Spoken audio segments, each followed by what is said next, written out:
আমার গার্লফ্রেন্ডে আমাকে কল দিয়ে একটা কথা বলতেছে, আমি কি এর কয় আমি তো আজকে রেজাল্ট আনছি, তো পর দি কয় আমি তো ফেল করছি, বাসা যেতে পারতেছি না, আমার বান্ধবীর বাসা আছি।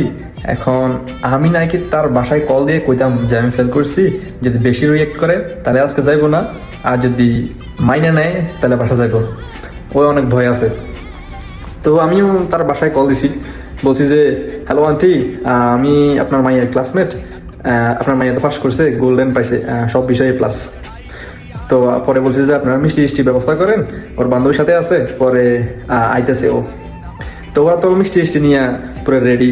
পরে আমি বলছি ওরে যে চিল, ওরা মাইনে নিয়েছে, সমস্যা নাই, বাসা যাইতে পারেন, সমস্যা নাই।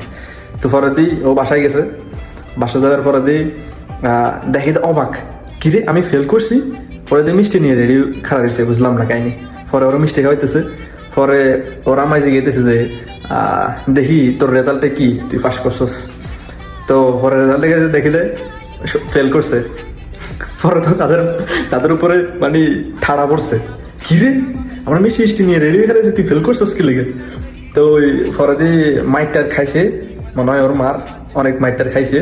বকা জগা শুনে আমার কল দিছে।